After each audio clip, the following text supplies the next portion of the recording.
Oi, gente. Aqui é a Graça Cabral. Para quem não me conhece, eu sou uma das fundadoras do São Paulo Fashion Week e a gente vai conversar aqui hoje com duas grandes amigas e também pessoas que fazem parte desse universo do São Paulo Fashion Week. Como vocês já devem saber, esse ano nós estamos começando as comemorações dos 25 anos de São Paulo Fashion Week.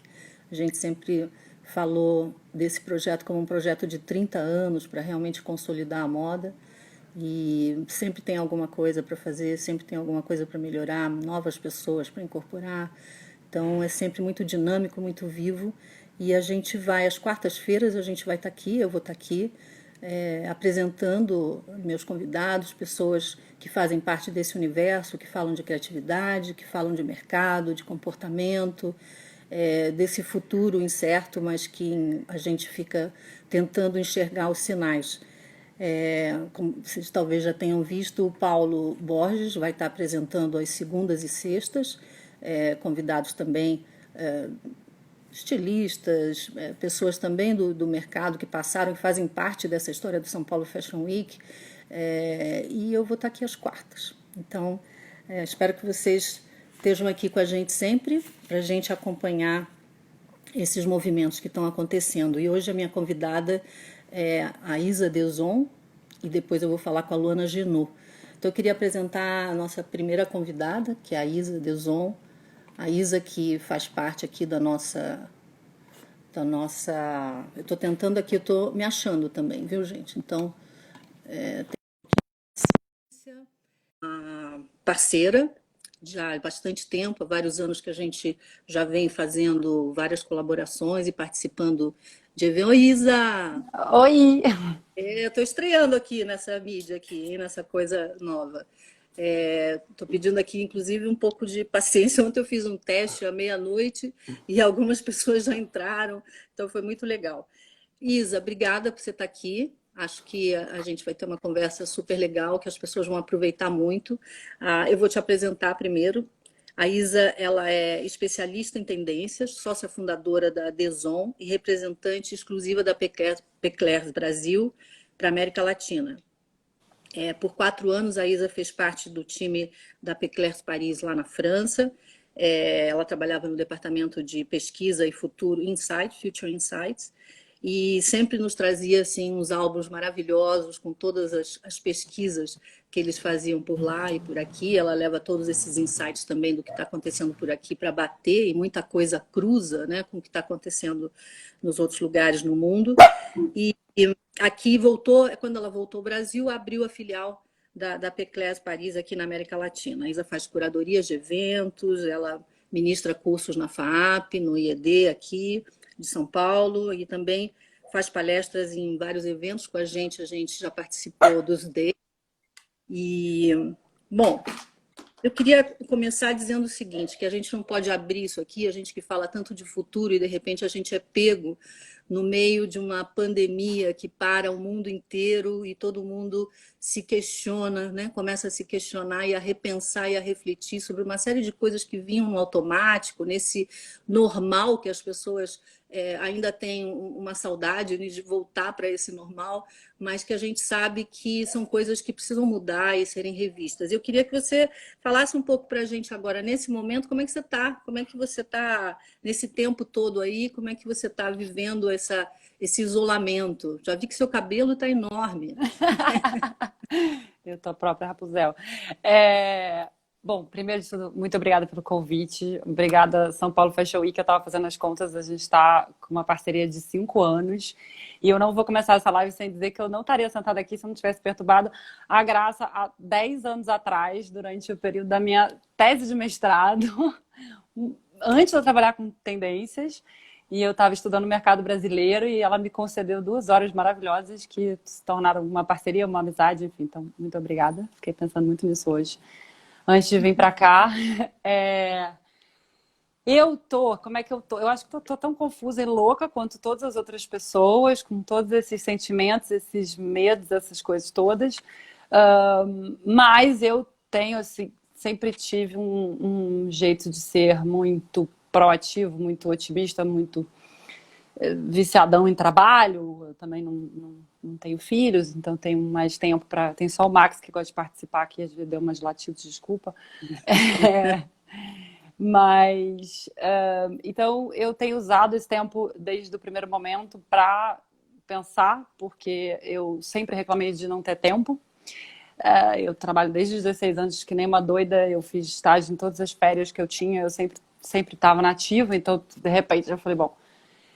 e aí eu comecei olhando para trás, então como a gente justamente publica estudos com muita antecedência, e a Graça é uma das poucas pessoas que eu já encontrei sentada lendo palavra por palavra e pesquisando tudo que está na página, e isso é a maior felicidade que uma pesquisadora pode ter, porque a gente sabe o quanto desse material é comprado e meio que usado para uma oportunidade e depois não aprofundado, integrado. Então acho que a gente vem fazendo coisas muito bacanas por causa desse comprometimento, desse interesse que você sempre teve, você e a equipe, claro, sempre tiveram na profundidade do nosso trabalho, que fala muito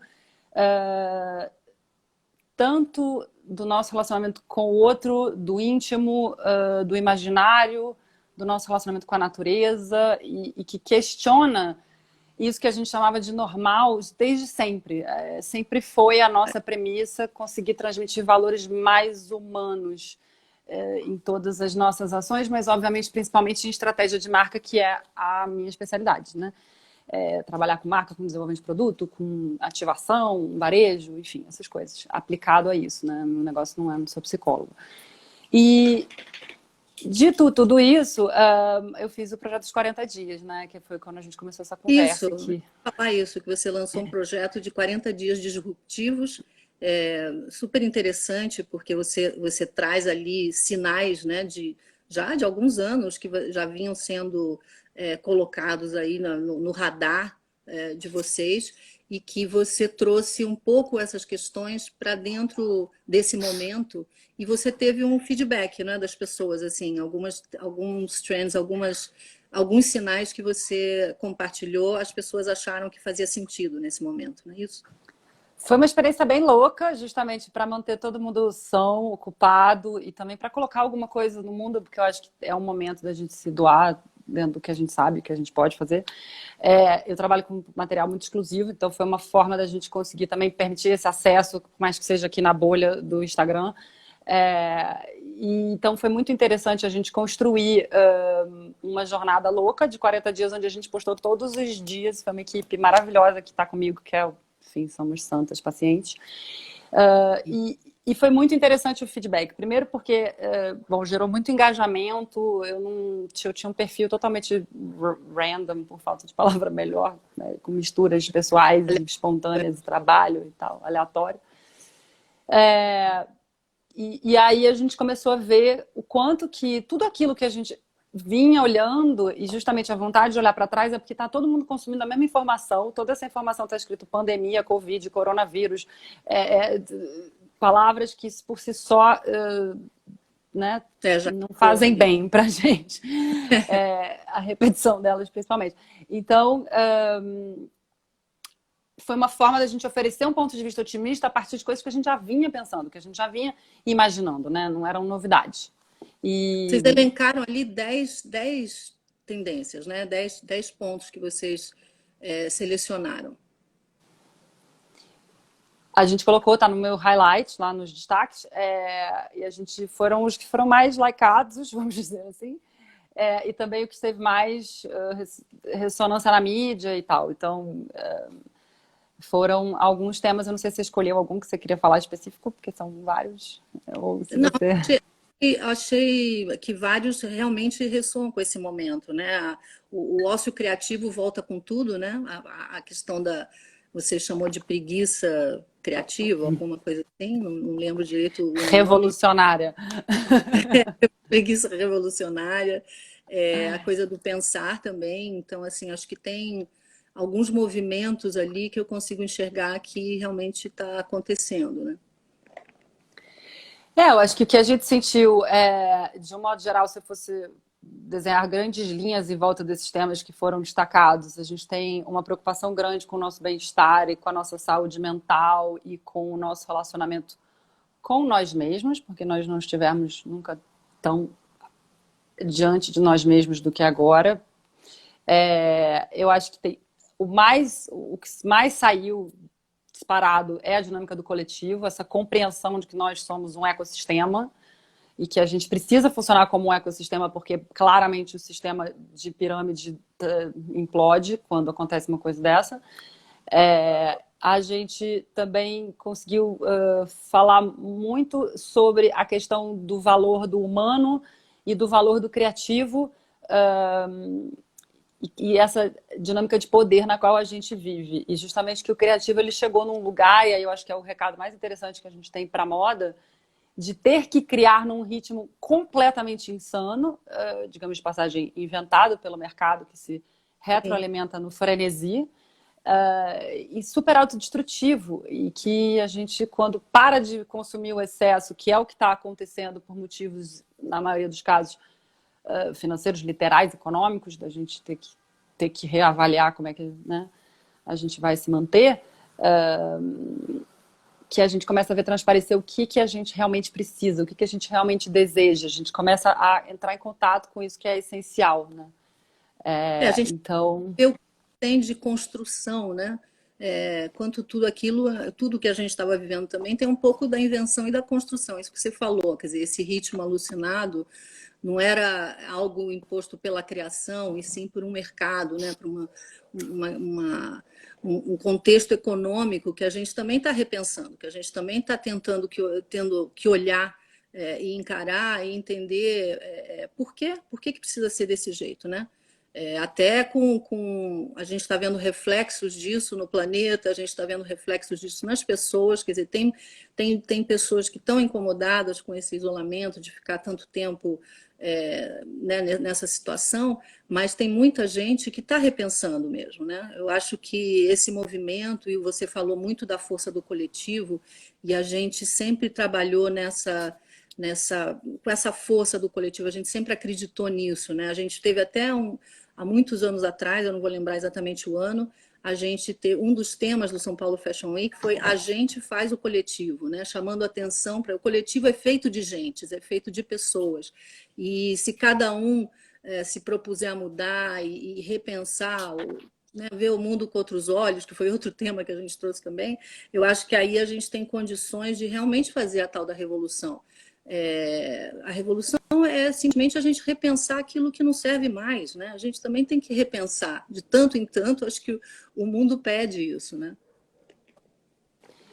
Não, e eu acho que tem uma coisa que eu bato muito na tecla e que eu acho que vocês sempre meio que entenderam isso pela intimidade que vocês têm com o comportamento de moda brasileiro, que é uma coisa que eu para quem não sabe, comecei minha carreira com moda fora do Brasil e daí eu voltei. Então, são visões complementares, porém um pouco diferentes. E eu acho que assim, a gente vem de um modelo excludente por natureza, né? A coisa do mistério, do escondido, do ninguém ver, da data do lançamento, do outro vai copiar e tarararará, que tinha um porquê numa época em que a gente não tinha esse fluxo de informação e nem essas plataformas alternativas que a gente tem graças a essa camada virtual que permeou a nossa vida e principalmente o nosso mercado, né? Então, eu acho que dessa junção de uma nova era em que claramente essa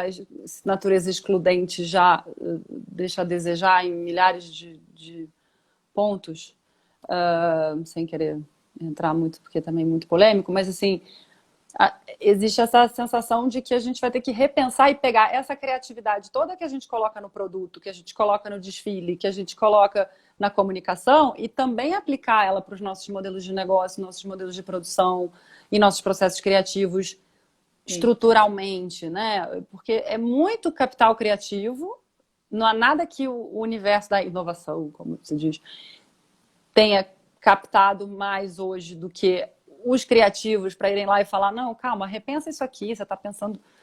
E a gente não está aplicando isso internamente. Estamos começando, então estão nascendo projetos interessantíssimos, né, desse momento.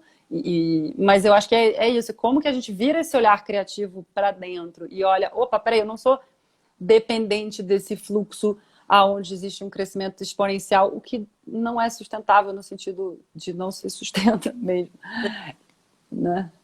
Mas a gente está vendo também que o impulso das novas gerações, dos mais jovens, é nesse sentido da mudança, né? Assim, a gente convive muito desde o início do São Paulo Fashion Week com jovens criadores, com novos criadores.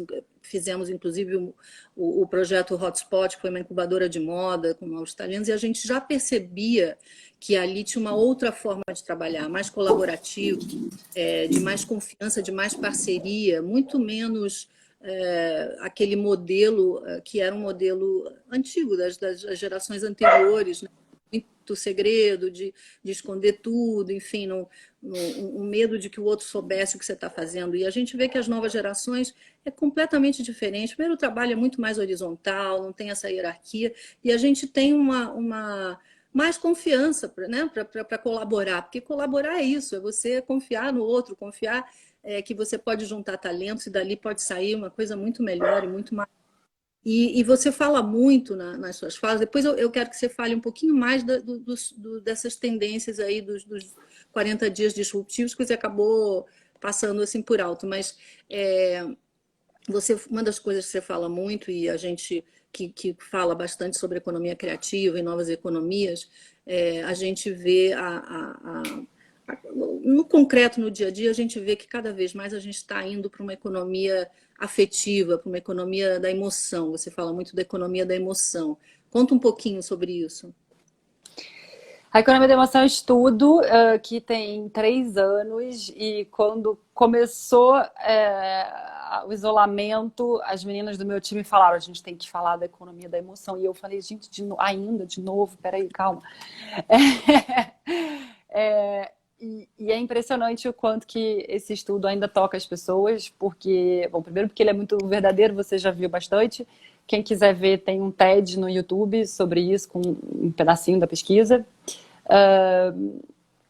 E o que a gente discute e percebe na economia da emoção é voltar a entrar em contato com as emoções, usar as emoções de forma estratégica para passar sua mensagem, para posicionar a marca e conseguir mostrar os comprometimentos e promover uma transparência, promover uma tolerância, promover uma empatia. Como que a gente consegue romper e acompanhar justamente essa nova geração que já vem online, que já vem vivendo em comunidade digital, que já vem dividindo, trocando e repensando esse sistema engessado, antigo, econômico e social, de um modo geral.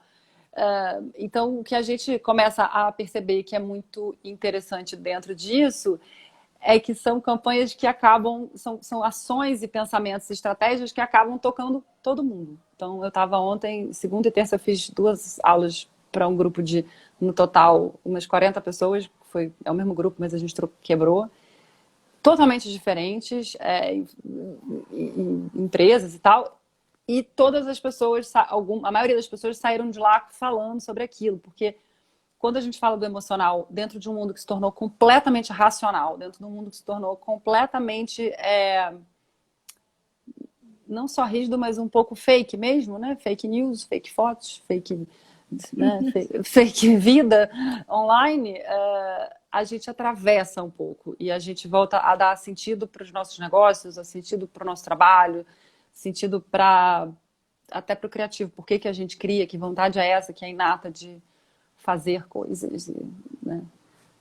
Agora, a gente vive num mundo de incertezas, quer dizer, alguém que trabalha com esse radar de sinais, como é que fica isso no meio de um contexto que está cada vez mais imprevisível, né? Cada vez mais é difícil dizer o que vai acontecer, tem até siglas para esse momento, mas eu acho que como é que você. O que as marcas, o que você fala para os teus clientes, para as marcas, quer dizer, como é que você orienta? Elas têm te procurado? Como é que está essa vontade de saber um pouco o que vem pela frente, como é que a gente se posiciona? Algumas marcas têm me procurado. Eu tenho um nicho muito específico de clientes que gostam de ser provocados, os que normalmente não querem sair da zona de conforto, não vão muito com a minha cara. E tudo bem, eu estou preparada para isso. Agora todo mundo saiu, então talvez venham mais. É, eu tenho percebido, assim, eu recebi muitos pedidos de, você tem um estudo de tendências pós-pandemia, aos quais eu continuo respondendo não, porque não deu tempo. E eu recomendo pessoas não comprarem estudos pós-pandemia, sem querer detonar ninguém que está fazendo estudos, mas é que não deu tempo real para a gente começar a assimilar a mudança, o trauma e tudo o que está acontecendo nesse momento. A gente conversou muito disso já, nós duas, ao telefone. Eu acho que a primeira coisa que eu falo é como que a gente consegue sair de uma dinâmica de reação para entrar numa dinâmica de reflexão e de ação. Que eu sou rápida e acelerada, mas eu estou sempre refletindo.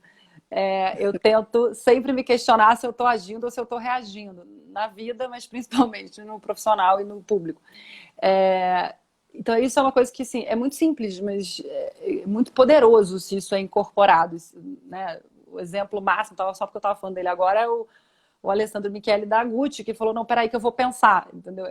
A gente precisa pensar, porque a gente está agindo no automático. Já a gente achar que o mundo era uma certeza, já era uma loucura, porque nada é uma certeza. A única certeza é a impermanência. Eu tenho o Gustavo Guitti para agradecer, guruzinho maravilhoso, que fala, entendeu? A única certeza é a impermanência. Então, só que a gente foi criando falsas certezas, a gente foi construindo castelos de falsas certezas, né? E de objetivos específicos, e principalmente, eu acho que de etapas de vida e de negócios.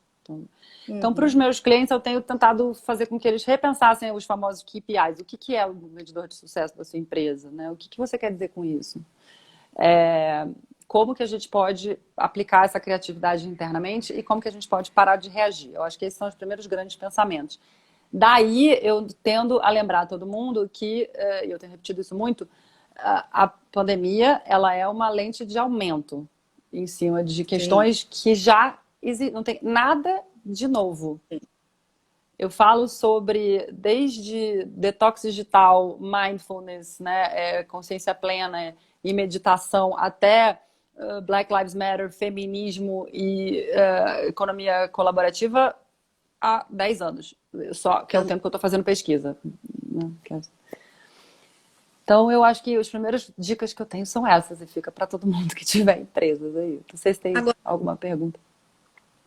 Eu não vi aqui ainda nenhuma pergunta, mas eu acho que é sim, que eu acho que as pessoas precisam ter essa consciência cada vez mais clara dessa impermanência, que eu também concordo com você, que se tinham alguma certeza de que algo não ia mudar, acho que eles estão no caminho errado, né? Porque a vida é mudança, né? A vida é transformação o tempo inteiro, e a gente torce para que as pessoas se posicionem cada vez de uma forma melhor, né, em evolução. É isso que a gente pensa. Nada é estanque.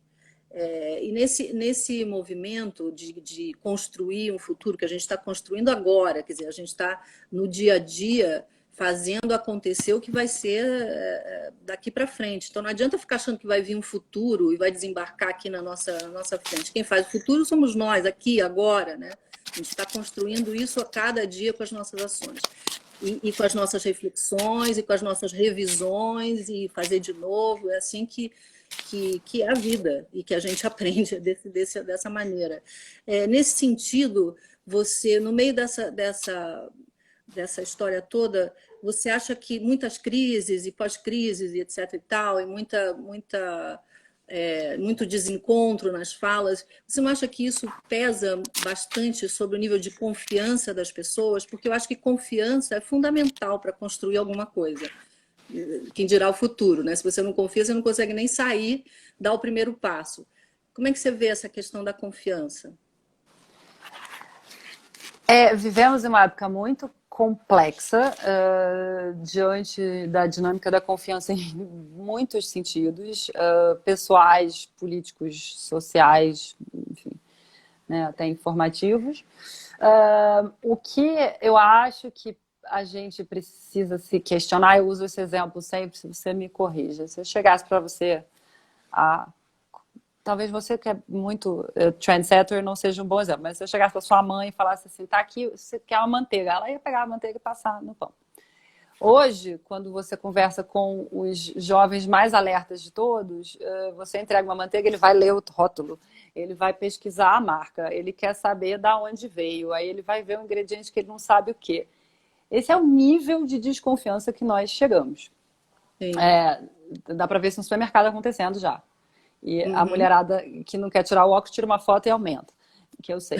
Então, assim, isso está acontecendo. A gente está vivendo essa crise e eu acho que a única coisa que a gente pode fazer diante da questão da confiança, em primeiro lugar, realmente, é checar fatos, checar ingredientes, checar, procurar saber e entender que o seu ato de consumo é um ato político, você está fazendo escolhas que mandam sinais para o mercado. Você está, então, sustentando empresas, sustentando corporativas e, logo, sustentando comportamentos. Você precisa ter um pensamento mais crítico. Principalmente agora, né, que a gente tem esse monitoramento permanente, né, algoritmo para tudo quanto é lado, todos os nossos aparelhos, eles estão mandando informações o tempo inteiro, eles sabem mais da gente do que a gente, porque a gente faz no automático, né, eles estão lá catalogando tudo. Eu só posso agradecer às pessoas que estão aqui com a gente online, porque realmente a questão que a gente está vivendo atualmente é uma crise de atenção. A sua atenção é o seu bem mais valioso. Então, muito obrigada a todo mundo que está dando uma atenção aqui para a gente, porque diante de tantos impulsos e de tantas informações que a gente anda sendo bombardeado, é um privilégio ter vocês aqui. O que eu acho que é importante é a gente, então, como fica aí a lição da empresa se perguntar como que ela quer se posicionar nessa situação. Ela quer ser alguém que vai viver com paranoia porque não está tendo um comportamento que seja ético, que seja respeitoso no mínimo, ou ela vai ficar sofrendo as consequências dessa geração investigativa que está chegando. A gente tem aqui um pouquinho tempo já, infelizmente, mas a gente podia ficar aqui falando um tempão, Tá porque bom. nós duas falamos muito. Mas eu tenho uma pergunta aqui da Cris Corsino, que ela está perguntando para você, Isa, como não podemos fazer previsões pós-pandemia, e ela concorda com você, o que você sugere que os pequenos negócios façam de mais importante nesse momento de retomada? Ouçam seus clientes. Porque quando a gente não pode prever, a gente tem que trabalhar com o que a gente tem. A gente está tendo um retorno à proximidade, a gente está tendo uma reconstrução das relações humanas, a gente está reescrevendo como a gente se relaciona romanticamente, profissionalmente, em todos os sentidos, porque a gente passou de um lugar muito automático para, né, de muita aglomeração, literalmente, para o oposto disso. Então, eu acho que vem muito da gente ser mais sensível a nós mesmos, aos nossos clientes e aos nossos parceiros, e que a gente então se converse sobre como é que a gente juntos vai pensar nessas ideias e a gente inclua diversos pontos de vista para sair dessa ideia de que tem pessoas que têm grandes certezas. Essas grandes certezas não existem nesse momento, a não ser dos cientistas por eliminação, não é nem que ele tem certeza, ele só eliminou a outra possibilidade. Aliás, a ciência trabalha com isso, né? Com a incerteza e com as probabilidades, e vai ali testando o tempo inteiro. E acho que passa por aí, sim. A gente tem feito, sempre no final da conversa com os nossos entrevistados, a gente tem feito um bate-bola. Então, eu vou fazer esse bate-bola com você para a gente poder finalizar. E eu queria. A gente tem falado muito de reafirmar nossas crenças, nossos valores, aqueles compromissos que a gente assumiu desde o início. E então tem várias, a gente elencou assim, algumas palavras que para a gente são conceitos importantes e que sempre estão ali norteando a nossa ação no São Paulo Fashion Week. Então eu queria, vou falar essas palavras e queria que você me dissesse assim, o que vem na tua cabeça de pronto, tá? No bate-bola. Liberdade. Felicidade. Diversidade. Essencial. Criatividade. Vida, tudo, sei lá, tudo, vida. Coletividade. Irmandade, fraternidade, sororidade, todo mundo junto. Conhecimento. Como é que fala? Eu estava vendo em inglês. Arma, ferramenta. Sustentabilidade. Indispensável. A primeira palavra foi indispensável, a segunda foi o futuro, não sei. Por aí. O futuro que a gente já está fazendo, né? Eu acho que a Exato. sustentabilidade agora tem determinadas coisas. O futuro nesse sentido, é que eu estou tentando dar respostas curtas, mas o futuro do sentido que assim, a gente só vai ter futuro se a gente tiver sustentabilidade no futuro. Com certeza, com certeza. Eu queria agradecer muito você ter aceito esse convite. Acho que a gente ainda vai conversar mais, porque tem muita coisa. Acho que também você está captando outros sinais aí que virão também com essa volta a uma pseudonormalidade, que as pessoas estão tendo que se adaptar. A gente está vendo aí outros mercados já acontecendo, né? Então, tem desde uma euforia meio saudosista ali daquela vida que a gente levava, até uma surpresa com todas as adaptações que a gente vai ter que fazer mesmo até que a gente tenha uma vacina, um remédio, sei lá, alguma coisa, e também está preparado porque podem ter outros vírus vindo, né? Então, acho que, assim, para mim, a coisa do vírus não estava no radar, apesar do Bill Gates ter falado lá atrás e aquelas coisas todas, para mim ainda era uma coisa mais distante, por algum motivo, né? Porque, na verdade, a gente deveria ter pensado mesmo nisso. Mas queria te agradecer muito, avisar a todos, agradecer a todos aqui. A gente já vai estar com a nossa segunda convidada, que é a Luana Genot, e dizer que a live vai estar salva, vai ficar salva, então depois quem quiser rever ou indicar, passar para outras pessoas e ver um pouco mais dessa dinâmica de entender sinais e entender como é que a gente fica um pouco antenado, né? Mas acho que para dentro também a gente tem que ouvir também o que tá sentindo, né? Essa sensibilidade também junto com o que vem de fora, acho que isso é que vai dar o tom certo e a harmonia certa aí para gente nesse novo futuro aí que está sendo gestado em isolamento por enquanto. Isa, obrigada muito, e a nossa parceria ela é para sempre, a gente sabe disso, e adoro trocar, eu tenho muita curiosidade por todas essas coisas, adoro pool hunting e forecasting, sempre foram coisas, essas previsões sempre foram coisas que me atraíram bastante, e acho que para as pessoas também.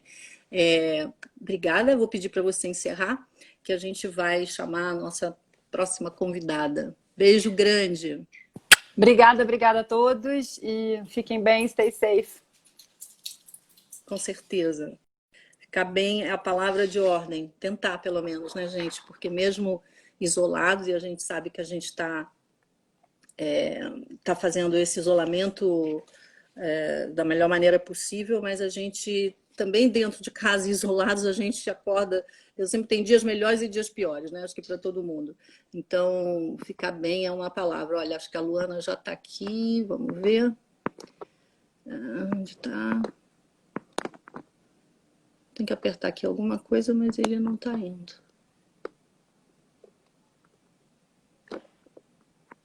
Não. Opa. Espera aí, gente. A gente está tentando. Será que eu fecho?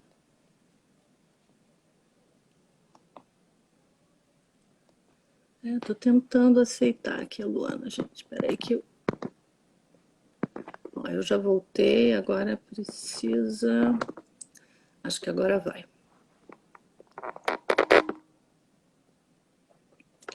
Um pouquinho de paciência que a gente está aqui com a internet girando. Uma hora ela vai entrar. Mas, como eu estava falando, a gente vai estar conversando aqui toda quarta-feira com várias pessoas no mercado, pessoas com quem a gente, ao longo desses 25 anos, já se cruzou, já fez alguma parceria, ou já trabalhamos juntos. Contar um pouco dessa história, mas também saber como estão as pessoas nesse momento, o que elas estão vendo e o que elas estão pensando, que eu acho que essa troca é muito rica e importante nesse momento em que a gente está mais isolado. Olha, eu dei aqui o...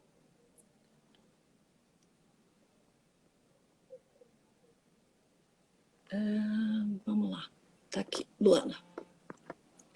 Ok, acho que Luana entra agora, estamos aguardando só. Bom, a Luana... Oi, Luana, Olá, Graça, tudo bem? que bom ter você aqui. Muito bom, Maravilha. viu? Obrigada por estar aqui com a gente. Acho que é um momento importante para a gente conversar, estar junto.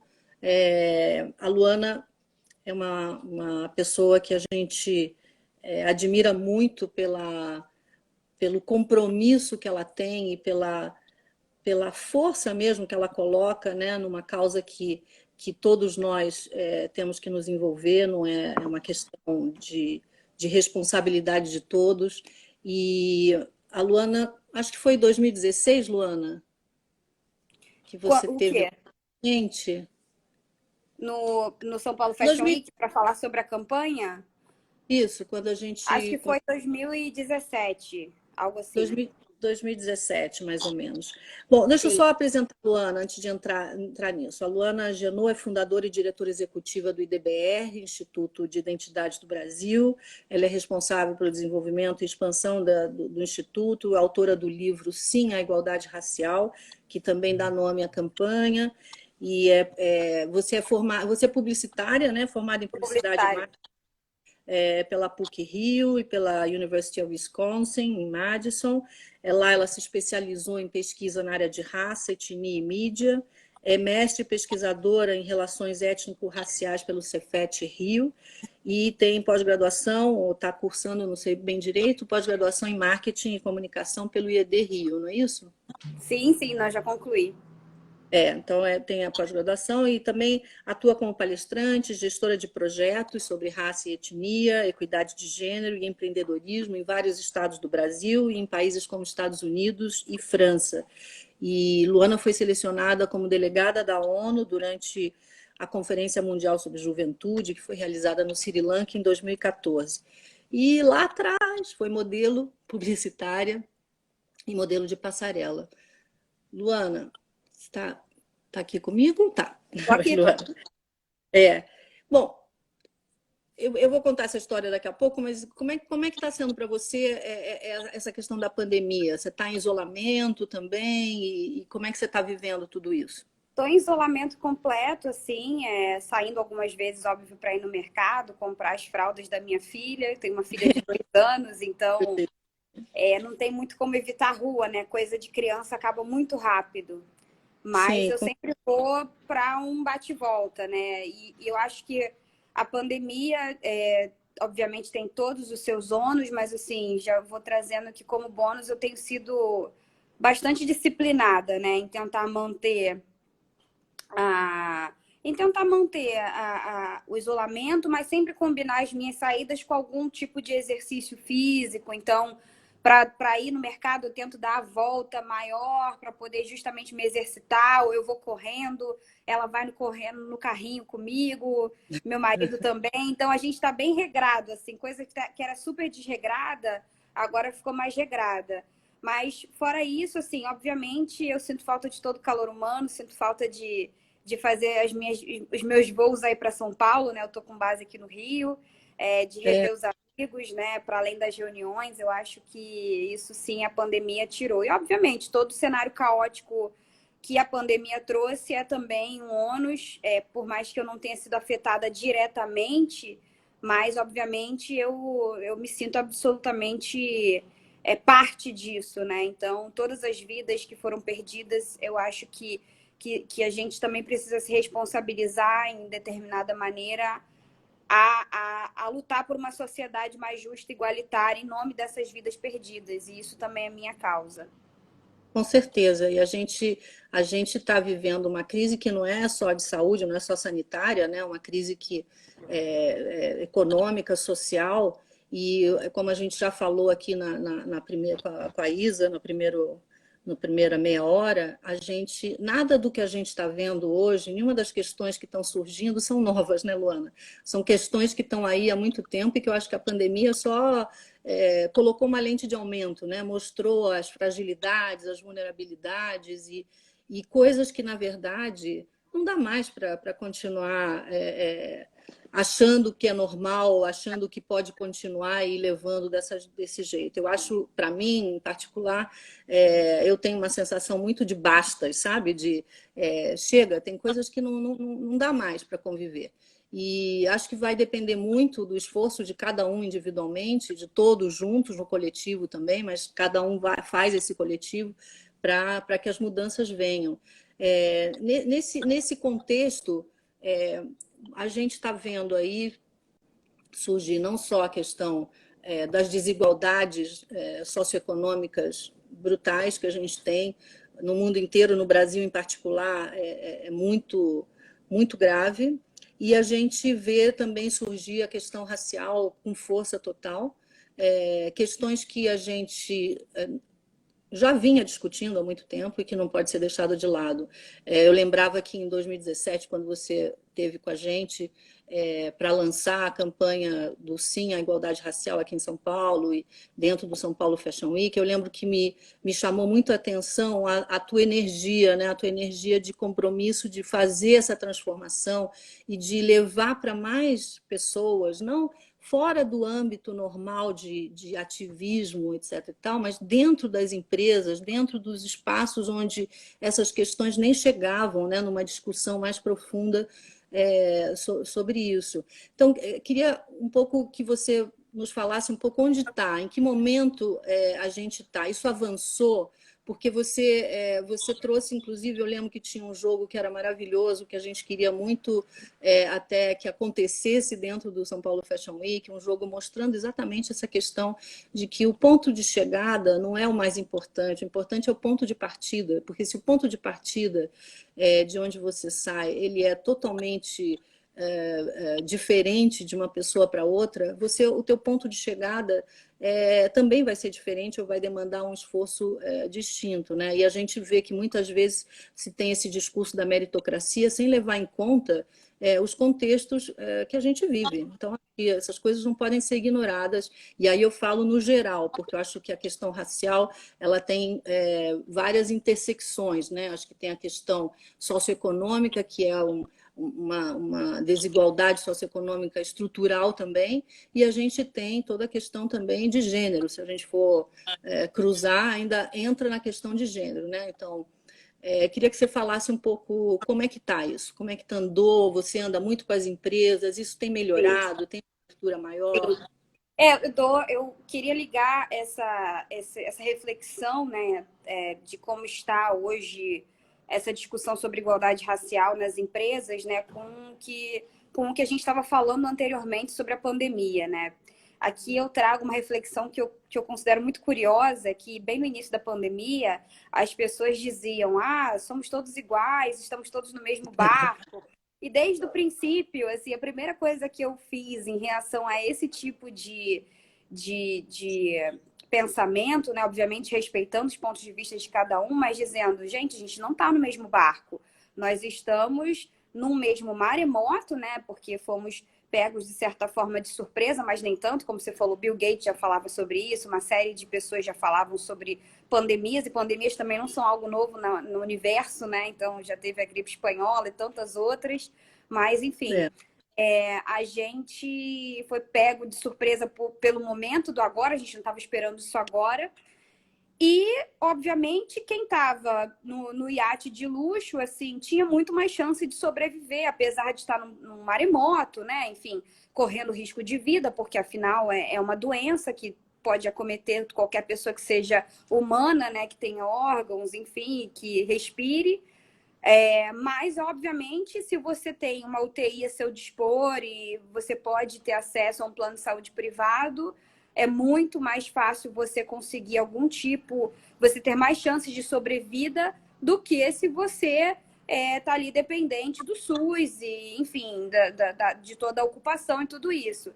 E mais que isso, o retrato de quem hoje é dependente do SUS e que precisa de uma série de apoios e subsídios públicos, né, da esfera pública, é um retrato majoritariamente negro.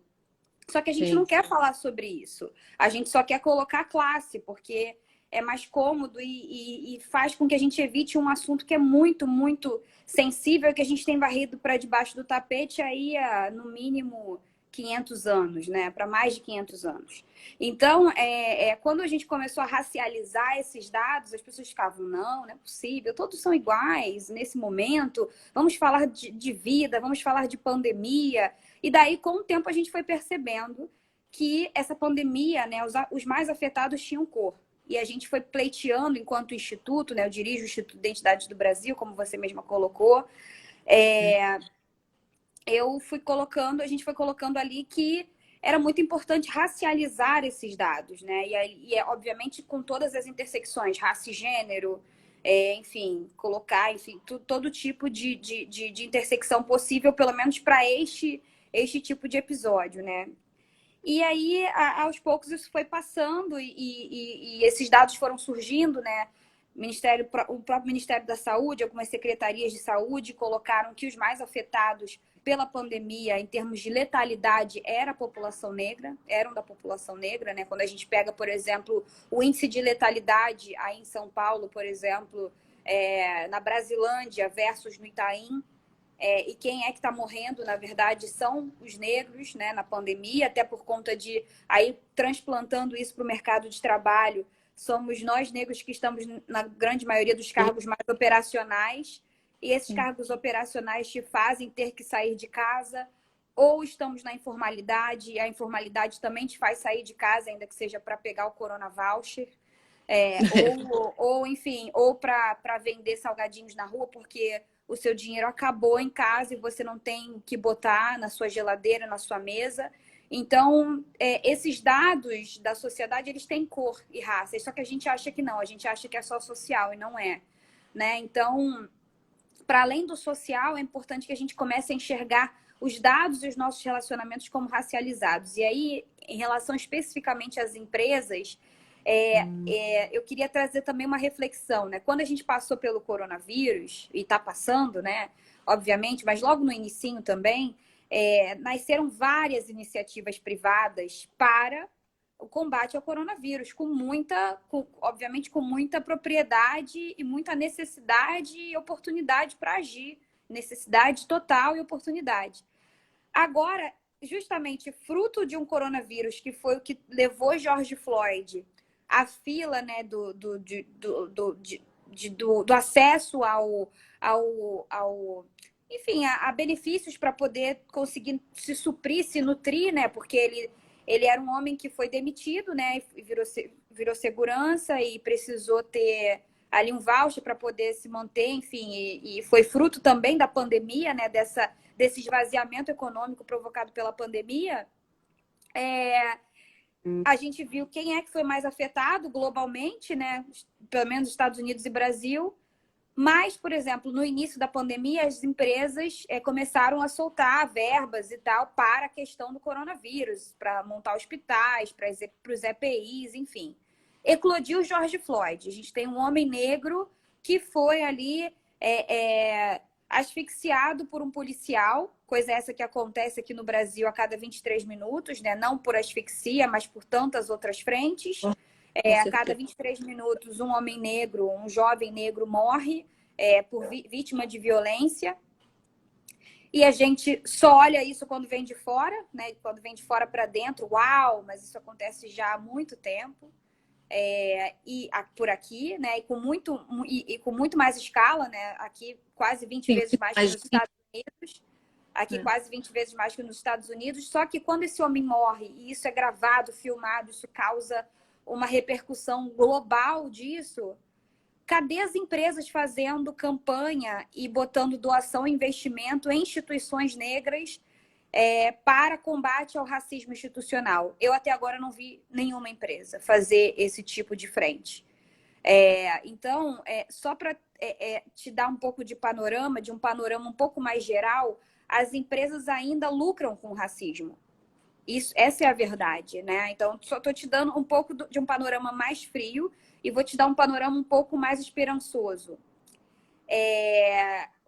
As empresas ainda lucram com o racismo e isso é um panorama, porque como elas estavam sendo afetadas diretamente pela Covid, elas entenderam que se não investisse em EPIs, em cestas básicas, etc., que a gente ia sucumbir, né? Enfim, enquanto sociedade, então era necessário investir. Mas o racismo, não. As pessoas estão acostumadas a varrer isso para debaixo do tapete. E aí, por exemplo, eu até postei nas minhas redes hoje, né? Lá, @LuanaGenô, eu postei que, por exemplo, marcas, inclusive de moda, como a Nike, a própria Adidas, enfim, investiram 40 milhões de dólares com um plano de ação para 4 anos a partir de agora, para lutar contra o racismo, entendendo que o que foi feito até agora foi muito pouco. Foi muito pouco, então a gente vai investir 40 milhões de dólares daqui para frente para o combate ao racismo, para o investimento em instituições que lutem pela igualdade racial. Mas aqui no Brasil, até agora, não vi absolutamente nada semelhante. Inclusive, eu estava ontem na CNN e aí, conversando com repórteres, enfim, falaram: Luana, se você conseguir algum exemplo de empresas, traga, de repente a gente consegue fazer uma matéria. Até agora, nada. E eu perguntei para vários grupos já. Só para te dizer que ainda as empresas não têm uma frente de investimento social privado estruturado em relação à pauta racial, que a gente, apesar de sermos a maioria nesse país, representarmos mais de 115 milhões de pessoas, representarmos mais de 1,5 trilhões de reais na economia brasileira, nós ainda somos subvalorizados. E eu acredito muito que a expansão do Brasil, esse novo normal que a gente prega, só vai ser possível se a gente olhar para a questão da igualdade racial e não ter medo de falar sobre raça, não ter medo de ter uma política antirracista na empresa estruturada, com investimentos e com a possibilidade de criar metas e prazos para a gente poder, num futuro próximo, não ter que mais falar sobre isso, mas ainda é um futuro idealizado, porque a realidade a gente ainda precisa falar. Então é isso, eu acho que a gente encontra as empresas ainda absolutamente esvaziadas em relação a essa temática, esvaziadas de concretude, né? Então, porque se a gente tivesse, de fato, empresas engajadas, como ainda podemos ter, né? Empresas engajadas que venham aqui, a gente está aqui convidando, para, de fato, falarem, olha, a gente vai investir 10 milhões de reais na pauta antirracista, ou, enfim, 500 mil reais, 50 mil reais, R$1 que seja. Eu entendo aqui, tem um comentário dizendo, mas a moda na circunstância atual está esvaziada, mas ainda investe em anúncios, investe em uma série de circunstâncias que eu considero crucial para poder sobreviver e se adaptar, né? Então, também dá para investir dentro do que for possível na promoção da igualdade racial de maneira mais sólida, com certeza. E de um panorama um pouco mais otimista, eu vejo muitas marcas e muitas empresas se engajando. Há hoje mais empresas com programas de diversidade e inclusão, mas é o que eu digo, eu acho que falta agora, a gente pode aproveitar esse momento para sair da intenção e de programas que ainda estão iniciando para conseguir delinear novos horizontes e novas metas mais ousadas. É nesse novo normal que eu acredito. E o Instituto trabalha com essa pauta nas empresas, dando consultoria para as empresas nesse sentido, né? A gente, eu sei que vocês fazem isso e fazem de uma forma realmente para incluir tudo, até o símbolo, né, do Sim à Igualdade Racial, é a inclusão de todos. Aí vocês estão vendo na Luana, ela está sempre com o uniforme dela, linda essa camiseta sempre. Eu fico pensando assim, que a gente fica com um racismo histórico, um racismo estrutural, que as pessoas acham, ou sei lá, por algum motivo, se colocam dentro dessa bolha, achando que não rola, entre a culpa e a indignação, e na prática a gente vê pouca ação. Vocês lançaram recentemente um manifesto antirracista, até dando uma contribuição para que as pessoas... Vocês podem fazer alguma coisa. Todos nós somos responsáveis por isso, né? Todos nós participamos dessa estrutura que carrega esse racismo dentro dela. Então, fala um pouquinho desse manifesto. Até postei aqui no comentário, né? O manifesto se chama sejaantirracista.org. É um manifesto que visa trazer, na verdade, dá um pouco mais de noções práticas, né? De como é que a gente pode exercer esse antirracismo para além de um sentimento de culpa ou de inércia ou de tristeza, quando a gente entende que a gente faz parte desse sistema racista. Quando a gente entende, quando a gente está falando sobre racismo, todos nós fazemos parte desse mesmo sistema racista, né? Então, a questão não está no indivíduo, não está em você dizer, ah, mas eu não sou racista. Não, não olhe por esse lado única exclusivamente, né? Você até pode cometer um crime de racismo, você vai ter que ser punido por isso se você fizer, mas isso é uma outra história. A gente está falando aqui de um racismo estrutural, de um racismo institucional, aquele racismo que quando você olha para o lado, você não vê os negros frequentando o mesmo lugar que você, enfim, não vê outras pessoas negras te chefiando, por exemplo, num país de maioria negra. Então a gente percebe que tem uma coisa errada e se as pessoas não estão tendo o mesmo acesso às oportunidades, o Brasil está crescendo pela metade. Isso não é bom para ninguém, né? Então, o que a gente quer com o manifesto sejaantirracista.org é fazer com que as pessoas tangibilizem práticas nas suas vidas, sejam elas pessoas físicas ou empresas e organizações. Então, o manifesto está dividido dessa forma. Se você acessar lá sejaantirracista.org, você vai estar lá, sou empresa, sou pessoa. Se eu for pessoa, eu posso parar de dizer que racismo não existe, a raça é humana, etc. e tal. Quando a gente está falando sobre racismo nessas discussões, a gente não está falando sobre a raça humana, a raça enquanto espécie biológica. A raça é um conceito que tem muitos sentidos, né? Você pode aplicá-la em diversos contextos. Você está falando, quando a gente está falando sobre igualdade racial, a gente está falando sobre experiências sociais compartilhadas por pessoas que têm cores de pele semelhantes e cabelos semelhantes e que são lidas através dessas características e acabam tendo experiências negativas por conta disso, justamente por conta de um histórico escravagista que olhou essas pessoas o tempo todo pela embalagem e categorizou elas como subalternizadas, como inferiores e usava desse argumento para escravizá-las e para subalternizá-las, né? Então, basicamente, e mantê-las dessa forma. E a estrutura se mantém, inclusive, né? Então, a questão aí que a gente está falando do racismo é essa. Então, é um desserviço usar nas discussões, dizer, não, a raça é humana, o sangue é vermelho. Isso não leva a lugar nenhum, porque a gente continua com o mesmo fenômeno do racismo, né? Então, eu acho que a gente tem que usar plataformas como a moda para falar e refletir mais sobre isso. Eu acho que a gente pode justamente, quando a gente quer tangibilizar as ações, é muito mais entender por onde eu começo, né? Então, já que a gente está aqui num canal de moda, né, que é São Paulo Fashion Week, cara, se eu sou produtor de moda, se eu sou maquiador, se eu sou... o que eu faço na minha vida que eu posso contribuir para essa causa, tanto como profissional quanto como pessoa física? Eu tenho filhos, eu tenho sobrinhos, será que eu posso comprar para eles livros de autoras e autores negros para não só colocar, por exemplo, eles frente a uma série de referências eurocêntricas, entende? Então, é muito mais colocar ali, por exemplo, tangibilizar práticas que você já pode trazer para o seu dia a dia, para que você não fique só na ideia ou no sentimento da culpa, porque a culpa não leva ninguém a nada e a gente quer tentar fazer com que as pessoas, para que elas possam ir para além da culpa, né? Então, eu acho que é o próximo passo, eu apoiar mais pessoas negras, né? Eu ter uma cota mínima de criadores negros dentro da São Paulo Fashion Week, eu ter uma série de circunstâncias e de possibilidades que eu vou, de fato,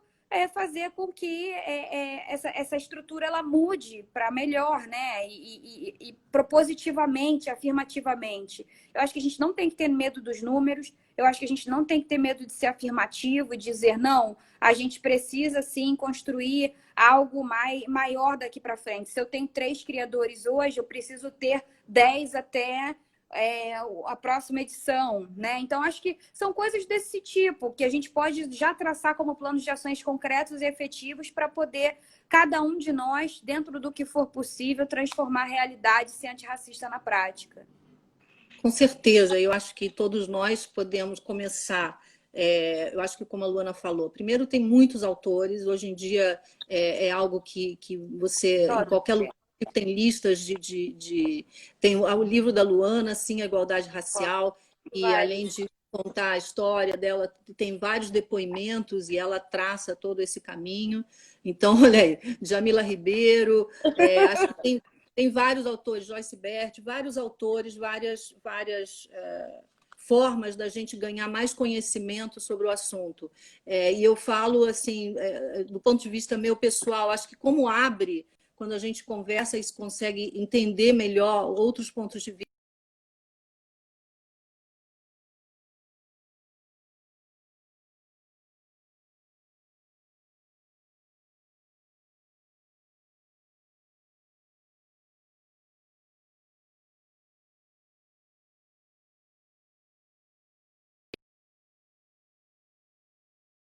Gente, vocês estão ouvindo a praça? Ah, tá bom. Não, voltamos. Tem esse tempo. Aqui eu estou nova. Você tá mais. Você já está fazendo um monte de coisa, já sabe de estreando nessa. Eu não, tô estreando também. Você sabe disso, eu te falei isso. Verdade. E que a gente possa aqui também falar mais sobre todos esses assuntos que a gente acha que são super pertinentes e relevantes, e continuar esse trabalho, que é um trabalho contínuo mesmo, né? Persistente, não dá para ser de uma vez só, não é uma campanha uma única, de uma única edição, de uma única vez. E a gente tem feito esse momento, eu não sei se você acompanhou o começo da outra live, do outro momento com a Isa, a gente está no momento de celebração, a gente vai completar 25 anos do São Paulo Fashion Week, ao longo desses anos todos a gente vem trabalhando junto com pessoas como você para a gente sempre trazer outras visões. A moda é um espaço, infelizmente, alimentado por uma visão muito velha, do meu ponto de vista, aspiracional, eurocentrista, né, calcada numa história que, enfim, que já era. Eu acho que assim a gente está, e isso eu acho que as gerações novas já estão ultrapassando brilhantemente. Então acho que a gente vai ter aí mudanças muito rápidas e acho que as pessoas elas têm a possibilidade de fazer a diferença, né? Mesmo os que estão ainda numa visão velha, numa visão que não cabe mais, eu acho que é o momento de repensar tudo isso e buscar formas, buscar aliados, buscar pessoas que possam orientar, que possam fazer como você faz, né, de levar lá com o Instituto, trazer a pauta racial para discussão dentro das empresas, conversar por que não tem mais contratação de profissionais, né? Hoje a gente tem várias pessoas brilhantes, profissionais de todas as áreas que a gente pode realmente começar a fazer a diferença e abrir oportunidades. A gente tem feito no final das lives, e assim, eu sabia que a conversa, tanto com a Isa quanto a Luana, a gente teria muito para falar. Infelizmente, como a gente está fazendo de duas em uma para poder falar com mais gente, a gente sempre termina a nossa conversa com um bate-bola rápido, que tem a ver um pouco com os pilares, as coisas que a gente acredita também, mas muito queria que você falasse, que você, nesse bate-bola rapidinho, no que você acredita? Eu acredito na igualdade. Tem que Em desenvolver que um você pouco mais ou confia? é rápido? Não, é rápido. Em que É você rápido. confia? No que você confia? Eu confio na minha avó. No que eu confio? Eu Olha, confio na minha avó. Ela é muito sincera. que ótimo. Esperava. Achei ótimo. E o que você cria? Além da Alice, Eu do crio DBR. esperança. Eu crio esperança. Bom. E o que você quer vencer? Quero vencer a falta de oportunidades. Eu não vou, sabe por E, quê? Eu não vou nem dizer o racismo, porque o racismo ele é parte da estrutura. Eu acredito muito em coisas tangíveis que a gente pode criar. Então, eu posso dizer que eu posso ajudar a criar mais oportunidades e com mais oportunidades a gente consegue vencer o racismo, por exemplo. com certeza. E o que você quer nutrir? Quero nutrir Quero nutrir o amor, a esperança, a paz. Acho que é isso. Verdade. Luana, super obrigado. Acho que a gente vai ter outros momentos em que a gente vai voltar a falar. Tem muito assunto aqui. A gente tem feito até a partir de projetos onde a gente tem discutido muito o futuro que a gente está construindo hoje, projetos como o Movimento Hotspot, como o Projeto Estufa, onde a gente tem trazido muito essa questão de olhar de outra forma, né, para a nossa história, para essas coisas enraizadas que são naturalizadas, mas que não tem nada de natural, né, que a gente precisa desconstruir realmente. Com E certeza. tenho conhecido pessoas incríveis que têm trazido muita luz, muitas verdades que a gente muitas vezes não toma conhecimento, é o que você falou, né? A gente deixa para fora, não vai fundo e não procura saber de fato para transformar. E isso tem sido muito revelador, muito bom. As pessoas que têm participado dos nossos encontros tem sido uma troca muito rica. E a gente quer continuar fazendo isso cada vez mais. Acho que ouvir a perspectiva de cada pessoa, acho que isso traz para a gente a empatia, traz a possibilidade da gente realmente criar espaços e possibilidades e oportunidades de trabalhar e de fazer outras coisas juntos. Então, te agradeço muito.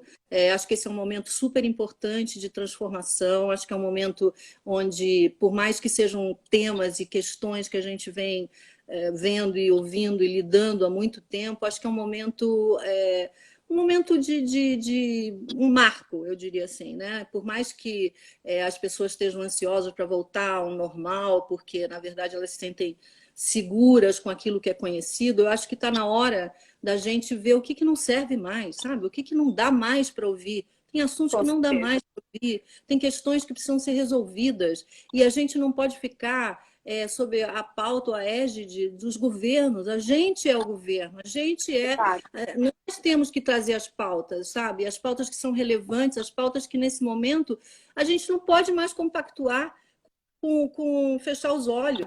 É uma questão de todos. Então, eu agradeço muito. Você sempre é muito inspiradora, porque você é uma pessoa positiva, construtiva e está sempre buscando com que as pessoas se juntem e juntas consigam fazer transformações maiores. Então, conta sempre com a gente e eu conto também com você. Então, estamos juntos aqui, viu, Luana? Obrigada. Eu que agradeço, Graça. Obrigada pelo carinho, pelo convite. E mais uma vez quero convidar todas e todos aqui para poder assinar o nosso manifesto, sejaantirracista.org. O site do Instituto é simaigualdaderacial.com.br e eu sou @LuanaGenô. Um beijo para vocês. Olha, Fiquem temos bem. todas as informações. Obrigada. Lembrando que essa Agradeço. live vai estar salva aqui.